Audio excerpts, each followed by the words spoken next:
What's up, y'all? It's Annabelle with That Good Shit, and today I am here with a real legend. How you doing today?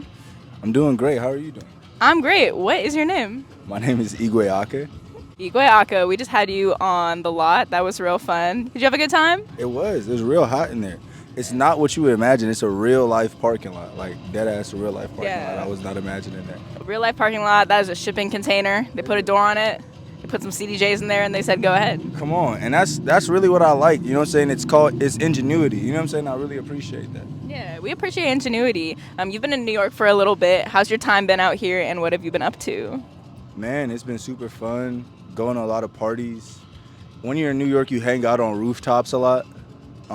You drink a lot of coffee and you occasionally smoke cigarettes. It's inescapable, honestly. It's true. But it's been super fun. It's so much more exhausting than I thought it was gonna be living out here. Niggas who live out here, it's really on some if you can make it here, you can make it anywhere type shit. Cause you gotta, like, in LA, nigga, I don't even get 3,000 steps in a day sometimes. You know what I'm saying? Like, I'm just from the car to the crib, from the car to the studio. Like, so it's been fun. I've been active, lost a lot of weight. Yeah, getting your steps in. Have you been like checking how many steps you've been getting in every day? Yeah, I've been getting like 7,000 steps in every day, which is like that's like my average. Like some days you get like 10, 12,000 steps, and some days you really just get like 5. But it's been cool. All right, and how are you enjoying like music out here? Like, have you been going out seeing shows? What have you been going to? How is like the music world out here feeling? Man, grimy. I like it. I like it a lot. I've been going to like punk shows and indie shows and shit like that. But for the most part, we just been in the studio. Just me, Dave, fucking Glenn. Yeah. Just been in the studio down here like every day. I'm kind of trying to get better at making beats. I'm really insecure about like my production ability in the studio, so I'm trying to like grow my, what do they call this shit? Like my vocabulary. Like I feel like it's hard for me to even like sometimes explain exactly what I want because my vocabulary and the thing isn't like as extensive as it could be. For sure. Are there any like producers that you listen to that you're kind of looking for inspiration or guidance as you grow in your own journey as a producer? Yeah, I mean, really my friends. I really look at Glenn a lot when it comes to drums. He's so fucking good. I look at Patrick a lot. I look at Salam. I look at my homies, really, just because, like, I'm not even the type of nigga, I don't have, like, a dream feature type shit. I just be living my life, you know? Yeah, for sure. I feel like you're surrounded with so many cool creative people. Like, you and your whole group of friends, like, all collaborate with each other so often. Tell me about what that means to you to have, like, such a close, tight-knit group of friends who are all creatives. Everything. I feel like growing up in Sac, you know, it's a small-ass world, so I kind of used to feel like, you know, I didn't know that many people that were into the same shit that I was into. I was kind of like, even in my friend group, I was like the weird nigga. You know what I'm saying? Like, and I love all of my homies because them niggas was weird too, but they like different. And I feel like having these homies like that I can genuinely get inspired from, and like even from my younger homies to my older homies, just the people around me right now in this moment in time, I feel like it's so beautiful. Like I'll run into an issue and I could call Merk, or I could call Dave, or I could call Pat, or I could call anybody and just be like, yo, like, how do I halftime a beat on Logic, or you know what I'm saying, whatever the fuck, like. And I don't know, I'm very appreciative of it. Everybody's doing their thing and very inspiring. I think we're all like rubbing off on each other, influencing each other, sounding like each other at times. It's really tight, honestly. Yeah, no, it's a beautiful thing to watch. All of you guys, like all of you and your friends put so much intention behind all the music, all the visuals, like every aspect of the creative process. Like it's really cool to watch y'all do what you do. One of my favorite things about you as an artist is your visuals and the way you're building up your visual world. I've been loving all of your visuals that have been coming out. I love everything around BRUISER specifically. Right. BRUISER is like one of my favorite songs. Tell me a little bit about BRUISER specifically, like the visual world that you're building around that song. It's the visual universe we're trying to build around just like the rollout of this season of Igwe Aka. I feel like I get so bored so fast of making music, not like making music in general, but like making this type of song or doing this type of thing. I'm always trying to do what I haven't done or what I can't do. You know what I'm saying? Yeah. So like what we decided is just to package and make it make sense, like a theme at a time. So this universe is like, you know, the fighter jet world, just like I feel like this, you just gotta keep watching and really understand it. Yeah, are there any specific things like colors or any specific details that are like really significant to this era of Igwe Aka? A significant theme to this era of Igwe Aka, I think, is the freeformness of like everything. I'm not very attached to like my hair. I'm not very attached to like, you know what I'm saying? Like I feel like if we're talking about like visually, I feel like the general themes for us is like monochromatic and really being intentional with lighting, because that's really what tells the story. Like because you can like use an iPhone, and if you light something beautifully, it's gonna look beautiful, you know. Absolutely. And you're gonna get your own unique look based off of what camera of choice you decide to do your thing with. So really, I don't want to give up too much, but like that's really it. Yeah. Okay, nice. And then also like stepping into this new era of Igwe Aka, you're making new music, releasing new music. What kind of sounds are you leaning into and like exploring as you're releasing all this new stuff? Really, right now we're trying to make like, you know, we're trying to make the next era of Northern California music. Being from Sacramento, being from NorCal is such a big part of my identity and all the homies' identity, and really just wanted to make something like give us a refresh our voice, you know, like 'cause I think like we had a voice and I think we still have a voice, but it's not that loud, and I feel like, you know, I'm a part of a bunch of kids who were making something different than what we usually would sound like, and I think just like trying to really give that a distinct identity, but still following some sort of the template or the bounce, you know? Yeah, absolutely. Who are some other artists coming out of NorCal right now that you're loving and that you want to support? Teo Man, Sleepy Chi, Crying Camilla Covington. I'm sorry, I said her Instagram name. Camilla's great. Yeah, Camilla's amazing. I love y'all's song together that you have Man, too. We have another song too that's about to. She's so great. She's so great. Lil Yee, I love Lil Yee. Mitchell, 1100. Now it's all coming back to me. Mitchell, 1100. DiMaggio. Man, it's so many really. There's this kid coming out named Lil Moomba. Man, so hard. Like everybody's doing so great, and I think that's like it's a defining point. People are trying to find their identities outside of what we've been told that we're supposed to sound like, which is cool. Yeah, no, that's really beautiful. I would love to know what you've been listening to this summer. Like, what's been on your summer playlist? What songs have defined summer of 2024 for you? Laser Dim, Sexy Red. I've been listening to a lot of myself. Like me and the homies be playing unreleased over and over again. Teo Man. I've been listening to a lot of Punching Bag. Yeah, I gotta okay. check. You could cheat a little bit. Because this shit is like, this has been a crazy year for music. I played a lot of Sampha, played a lot of Tisa Korean. Oh, Rilo Rodriguez. Yeah, I'm not gonna lie. That's what I'm listening to. I'm listening to Rilo all summer. He's really like, you're prolific, nigga. You know what I'm saying? Like, you know what I'm saying? That shit, I don't even know, bro. You know what I'm saying? That shit is great. That shit is great. All right. And then, what is the last playlist that you made? Man, I don't even make playlists. I'll be thugging it off the likes, man. You know what I'm saying? Like thugging it in the likes, type in chill vibes, whatever the fuck, thugging it off the likes. I make playlists for shorties. Like, you know what I'm saying? Like it's like I make playlists like you want to make a code playlist. That's like I make playlists if I care, but Yeah.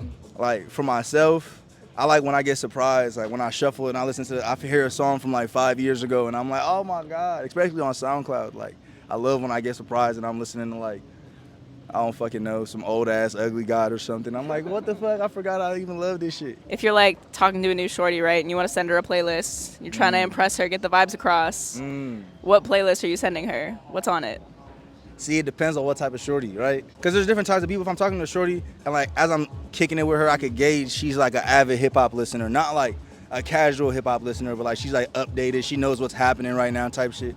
I might make her something with like more classic music, something, you're saying, introduce her to some shit that like I might have came up to that she might not know about, you know? If it's a shorty where I'm like, she's on some more alternative, old classical music vibes, because a lot of shorties really like 70s music. I say classical, but like classic, you know what I'm saying? Like a lot of shorties really like 70s music. If I'm like, okay, she's listening to like some real old fire funky shit, she be listening to like the Isley Brothers and shit, I'm like, all right, I'm gonna send her a playlist of like some Laser Dim, you know what I'm saying? Some Osama Mason, you know what I'm saying? Just so she can know like, okay, it's new shit too that's happening, that's fine. Just so I like to definitely bring something new if I'm making you a playlist, for sure. Yeah. Okay, love that. Quincy is going to pop in and ask a couple questions. Come on, Quincy. For a little segment we like to call Q's Q. Come on, Quincy, tap in.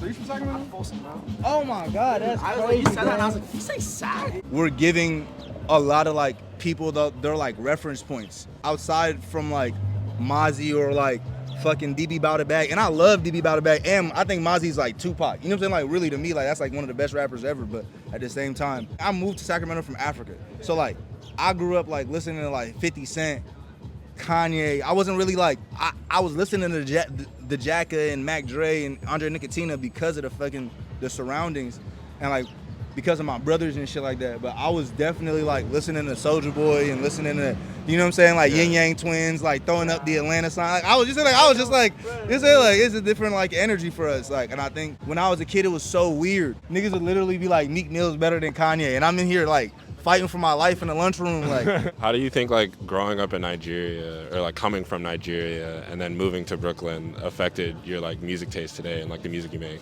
I was born in Nigeria, moved out here, and then I was one of the kids that got sent back. So like, I don't really remember the first time I was a baby. But the second time, I feel like what was different about it is that I already had been to America. So I already was like, man, I love rap music. And I'm going back home, and like, it's certain kids in the area that listen to rap music, and you're like, oh, nigga, that's hella fire. Y'all are meeting each other, but there's not really access to it like that. Like, it made it so like, all the songs that I grew up to, I know them by heart. They're like imprinted in my memory, and I think when I came to America, I kind of already had an idea, a little bit of what I wanted to make. Even though I was so young, like it was like 5th grade. I feel like when I first came here, I first was like, man, I'm trying to sing, right? And I want to make like sing raps. I started, cause there's already sing rappers in Nigeria. It's already been a thing. You know what I'm saying? Like I just couldn't sing. My cousin was like, nigga, you're ass, bro. You gotta just rap. Like, you know what I'm saying? Like now you need that one family member to let you know you're ass. For real. So I just started rapping, and he was like, and we took our time with it. I don't know, the music came out organically, and I think like a little different because of the fact that I feel like I've had this idea that I've been chasing for so long, and I finally like trained enough to be good enough to actually curate it. I feel like a lot of people like be like, that nigga is the reason I started rapping, and my first raps was exactly like his. You know what I'm saying? Like, which is like okay, because when you start cooking, you gotta have some sort of recipe to base your shit off of. You know what I'm saying? And then start throwing in your own seasonings, and then before you know, you got your own sauce. You know what I'm saying? Like, but at first, you do gotta adapt. I think for me, it happened so naturally because my brothers made music. I was making music all my life. Like my dad was in a band, in an African band, and I was a background dancer for him. Me and my cousins, that was our summer job. We'd go to play. He'd play like state fairs and fucking weddings and shit like that. Like I didn't just wake up one day and was like, man, I want to make. There's never a time in my life where I didn't kind of make music. So it was just like 5th grade. I was just like, nigga, I want to start recording music. You know what I'm saying? Like, and then it made my music kind of like a blend of all the shit that I didn't experience, which I feel like everybody's music is. One of the things I wanted to talk about too is like the shadowbox tour with MAVI. Getting the opportunity to like take it back with MAVI to Sacramento. How does it feel with that show coming up? I'm so grateful, truly, and like for any step, not just like in the sense of like this is a crazy moment or anything, but like, and not to say that it's not a big moment either. I don't think any moment is big or small. I just think that like I really am grateful for it all, because I think every single day of my life, I tell my homies this shit. Like my homies are so tired of hearing me talk about Africa, because I say this every day of my life, where it's like I really, really, really already won. Like I can't believe I have the opportunity to be here so often. You know, none of my cousins are here, none of my family members are here. It's just me, my mom, and my siblings. You know what I'm saying? Like we got to go home to see everybody. I don't have anybody else related to me in America. You know, and my mom, you know, like we got so lucky. Like there's nothing particularly special about me besides the fact that like luck chose me. You know what I'm saying? Like, and I'm just grateful for every time I get an opportunity to like, you know, I came out here. I should have probably went to school or did some crazy. You know what I'm saying? Like my siblings, they all went to school because like our parents were so like, you know, we can't squander this opportunity. We got to be able to do this and this and this. So like, honestly, every moment, every second of just like anything that goes in my favor, I'm really so grateful for. I feel like that's like always a really wholesome thing, like be able to like, not like hometown show, but like homegrown show, you know, it's like always huge. No, for sure. You know, I've done shows in Sacramento with 60 people. You know what I'm saying? Like, and it's tight because of the fact that like MAVI is my homie. You know what I'm saying? Like we get drunk together, talk shit, talk about life. You know what I'm saying? Like discuss each other's personal philosophies. You know what I'm saying? Like that's my friend. Messiah is my friend. I think like that's what makes it like really tight, is that like I'm getting to do something in my hometown, and my niggas is coming to my hometown, so I can also show them shit and like whoop-de-whoop, Yeah, that's fucking awesome. And so we're here at the lot, first of all. You know, That Good Shit Radio, we just like wrapped it up. You absolutely killed it. What was your favorite song? What was your favorite moment of your performance today? Okay, something about like Greater Than Me when we all paused. That was a beautiful moment. That was a beautiful moment. But then also, really, I love all them songs, man. I feel like if I had to pick a personal favorite, like what I'm slapping the most right now is Babyface M, because I just made it. So that shit is just like, you know, and it's like a ode, a nod to a lot of my favorite people in my life right now, which is tight. You said that song goes out to all of your favorite wives. Hey man, I didn't say. I just said. I mean, all your favorite people. Yeah, I just said that. You said that's a special song. You said it's a special shot I wrote with intention. Yeah, that's yeah. what I'm trying to get across. You know what I'm saying? It's intentional music. Yeah. Where were you when you wrote that song?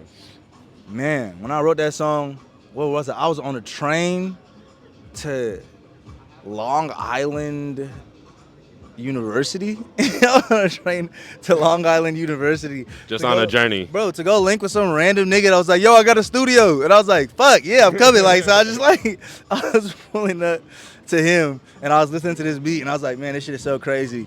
And then he sent me the stems. I kind of like rearranged it, add a different like snare pattern to it, and it was really fire. Yeah. Have you been like watching any TV shows like recently? Do you have like anything in rotation? Man, I'm always rewatching Arrested Development, always watching Curb. And then I watch a lot of bad shows. Like, I swear to God, I'm watching Blacklist. You know what I'm saying? Like, I'm so deep into shit like that. I'm watching Blacklist. I'm watching, like, what's the fucking Dexter? You know what I'm saying? Like, I love a little cheesy shit. Have you ever seen My Resident Alien? Wait, yeah. Forgetting Sarah Marshall, I watch that movie all the time. That shit is so good. And have you ever noticed Get Him to the Greek and Forgetting Sarah Marshall are like in the same universe? Yeah, while he's on the plane, there's a Forgetting Sarah Marshall post. He's like watching. I was just like, that's because he's like, that's my ex. You know what I'm saying? Like, it's crazy. Annabelle's like mind is blown right now behind the camera. When I was on the way to Nigeria, I watched Forgetting Sarah Marshall and Get Him to the Greek at the same time. And I was like, wow. It's like, I don't know. I love rewatching shit that I already like. Sometimes it's like a hassle to, like right now I'm about to start rewatching Boondocks. I haven't seen it in like 5-6 years. Yeah. Something just says like, it's gonna feel fresh again. Like it's gonna feel ridiculously funny like the first time. Who's your favorite character on the Boondocks?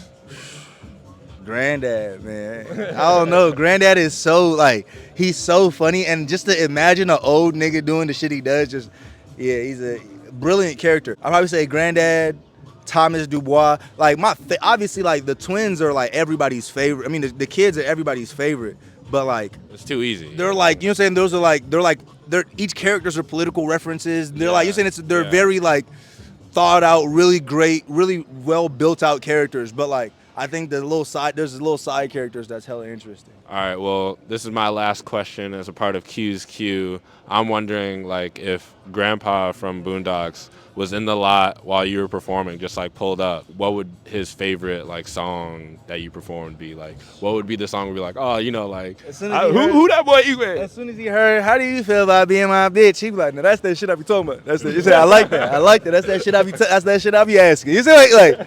I feel like that was a real, like, you know, first episode of Boondocks, first season. Isn't it like booty butt, cheeks, booty? I remember that shit so much because I had just came to America around the time I seen that, and like I remember Riley being like, "Hey, I know that song," and just Igwe Aka, the Eagle. Yeah. All right, from Sacramento, Nigeria. You know, peace out, that good shit. Quincy, Annabelle, we out. What else do you want to say? Shout out somebody. Shout out my mama, man. On God.